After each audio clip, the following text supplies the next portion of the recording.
ಕೇಳಕ್ ಬಂದಿರೋದು ಇವತ್ತು ಯಾವ ರೀತಿ ಇದೆ ಪರಿಸ್ಥಿತಿ? ಇಷ್ಟು ದಿನ ಆಯ್ತು ಮಗನ್ ನೋಡಿ, ತಮ್ಮನ ಈಗ ಅವಳ ಪರಿಸ್ಥಿತಿ ಏನಾಗಿದೆ ಅಂದ್ರೆ ಸರ್, ಅಲ್ಲಿ ವ್ಯವಹಾರ ಬಿಟ್ಟು ಅವರ ಅಮ್ಮ ನೋಡ್ತಿದ್ದಿಲ್ಲ. ಹೇಳಿ ಯಾಕೆ ಹೇಳ್ತಿದ್ದೀರಾ? ಏನು ಹೇಳೋದು ಗೊತ್ತಾಗ್ತಿಲ್ಲ ಸರ್. ನೀನು ಮುಂದೆ ಈಗ ಜೈಲಿಗೂ ಬಿಟ್ಟರೆ ನೀನು ಕಾನೂನು ಹೋರಾಟನೇ ಮಾಡ್ಬೇಕಿನ್ನ ಅಷ್ಟೇ. ಮಾಡೋದಕ್ಕೆ ನಮ್ಮ ಹತ್ರ 1 ರೂಪಾಯಿ ದುಡ್ಡಿಲ್ಲ ಸರ್. ಅದೇ ಇವಾಗ ಕಷ್ಟ ಆಗಿರೋದು. ಎಲ್ಲ ಸಾಲ ಮಾಡ್ಕೊಂಡೆ ಜೀವನ ಮಾಡ್ತಿದ್ದೀವಿ.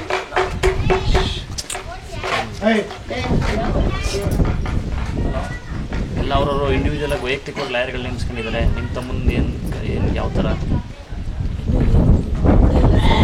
ಫಸ್ಟ್ ಅವನನ್ನು ನೋಡಬೇಕು. ಫಸ್ಟ್ ಅಲ್ಲಿ ವ್ಯವಸ್ಥೆ ಆದರೆ ಆಮೇಲೆ ಮುಂದೆ ಏನು? ಶಿವರಾಮ್ ಎರೆಹುಳ ಗೊಬ್ಬರ ಬಿಸ್ನೆಸ್ ಮಾಡಿ ತಿಂಗಳಿಗೆ 2.5 ಲಕ್ಷ ಗಳಿಸ್ತಿದ್ದಾರೆ. ನೀವು ಕೂಡ ಅವರಿಂದ ಕಲಿಬೇಕಾ?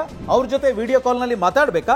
ಈಗಲೇ ಫ್ರೀಡಮ್ ಆಪ್ ಡೌನ್ಲೋಡ್ ಮಾಡಿ. ಅಭಿಮಾನಿಗಳು, ಆ ಸಂಘಟನೆ ಅಧ್ಯಕ್ಷರುಗಳು, ಯಾರು ಮಂಡ್ಯದವರು, ದರ್ಶನ ಅಭಿಮಾನಿಗಳು ಅಂತ ಹೇಳ್ಕೊಂಡವರು ಬಂದು ಭೇಟಿ ಮಾಡಿ ಮಾತಾಡೋದು, ನಿಮ್ಮ ಜೊತೆ ನಿಲ್ತೀವಿ ಅಂತ ಧೈರ್ಯ ಹೇಳೋದು, ಆ ಥರದ್ದು ಏನಾದ್ರು ಆಯ್ತಾ? ಇಲ್ಲ ಸರ್, ಯಾರು ಬಂದಿಲ್ಲ.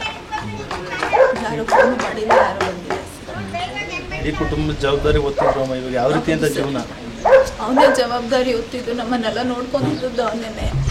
ಏನಾಗಿದೆ ಅನ್ನೋದು ನಮ್ಗೆ ಇನ್ನೂ ಗೊತ್ತಿಲ್ಲ ಸರ್. ಅವನನ್ನು ಭೇಟಿ ಮಾಡಿದ್ಮೇಲೆ ನಮ್ಗೆ ಗೊತ್ತಾಗುತ್ತೆ. ಮನೇಲಿ ಅಪ್ಪ ಅಮ್ಮ ಹೆಂಗಿದ್ದಾರೆ? ಅಮ್ಮಂಗೆ ಹುಷಾರಿಲ್ಲ. ಅವ್ರಿಗೆ ಅಸ್ತಮ ಇದೆ ಸರ್, ವೀಸಿಂಗ್ ಪ್ರಾಬ್ಲಮ್ ಇದೆ.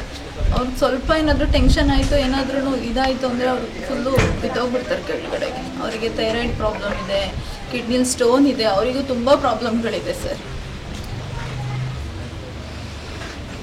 ನಾಳೆ ಹೋಗ್ತೀರಾ ಬೆಂಗಳೂರಿಗೆ? ಏನಲ್ಲಿ ಹೋಗ್ಬೇಕು ಅಂತಿದ್ದೀರಾ? ಅದೇ ನಮ್ಮ ಮಾವ ಏನು ಅರೇಂಜ್ ಮಾಡ್ತಾರೋ ಅದ್ರಲ್ಲಿ ಹೋಗಿ ಬರ್ತೀವಿ ಸರ್. ಅವ್ರಲ್ಲಿ ಹೋಗಿ ಮಾತಾಡಿ ಆಮೇಲೆ ನಿರ್ಧಾರ ಮಾಡ್ತೀವಿ. ಲಾಯರ್ ನೇಮಿಸ್ಕೊಳಕ್ ಆಗುತ್ತಮ್ಮ ಈ ಪರಿಸ್ಥಿತಿಲಿ? ನಿಮ್ಮ ತುಂಬ ಕಷ್ಟ ಇದೆ ಸರ್. ನೋಡೋಣ, ಇಲ್ಲ ಯಾರಾದರೂ ಸಪೋರ್ಟ್ ಮಾಡಿದ್ರೆ ಬೇಕಂದ್ರೆ ನೇಮಿಸ್ತೀವಿ.